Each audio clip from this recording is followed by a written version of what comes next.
Now, our next guests are preparing to take over the pop world, and they haven't even released their first single yet. Yes, Jamie, George, Joss and JJ, better known as Union J, join us all now. Good to see you. Hello, Lovely to see you. How you doing?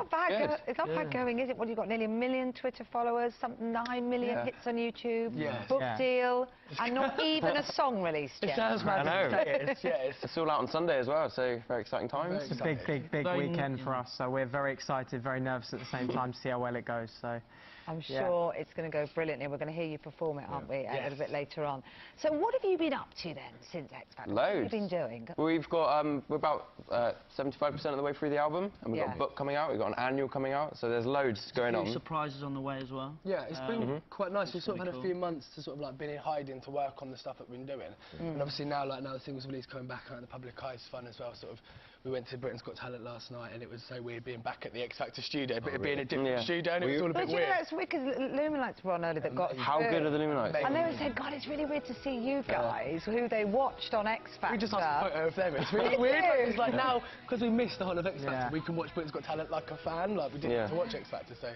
Now, you know, it's been in for a lot of criticism from Bruce Forsyth in particular, saying that, you know, it's not right to make kids cry. I mean, tell us about your own feelings about taking part in the show. Like preschool. Do you feel pressured? There is a lot of pressure, but it is also, it makes dreams come true. And it, you know, unfortunately, if you want to be in this industry, it is really tough. It's, you know, it's very stressful, but it's great fun at the same time, and it gives you that platform that you can't buy anywhere else. You can't get anywhere else. I think we knew from kids what we wanted to do, so if there'd been a platform, we would have done it. But I agree on some sort of level that it is a massively high-pressure situation, and like maybe adults are more equipped to deal with rejection than kids are. But I think the kids that won this show are so talented and so well prepared. And they're enjoying it as well. You can tell. Like, we watched Preschool Live, like up in the booth from More Talent, and they were amazing. And you can tell they're loving it. It's so professional for like toddlers. It's and I guess some people have argued that actually coping with that pressure and performing in the moment despite the pressure is sort of what being on stage is all about, isn't it? Absolutely, yeah.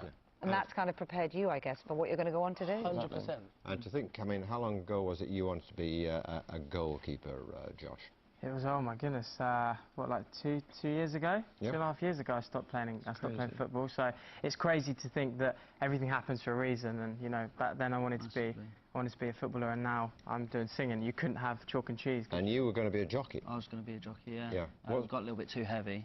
Stopped when I was 21, so about 3 years ago. So you'd be disappointed about that, and then suddenly around the corner all this time? like Josh said, it's mad what kind of everything happens for a reason, and like I never thought in a million years I'd be in a band, let alone releasing a single, so I'm just really grateful for it. Guys, it's always the emotional one. Get the violins out.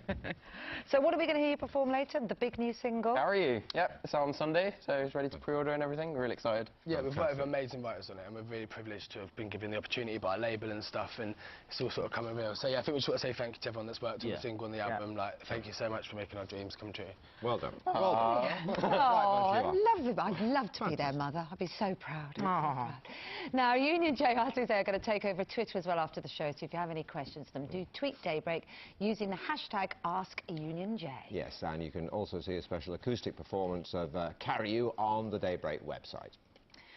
Brilliant. So they're performing live coming up next, but first, today's your last chance to win a week in the Caribbean and £10,000. Anna Williamson has the details.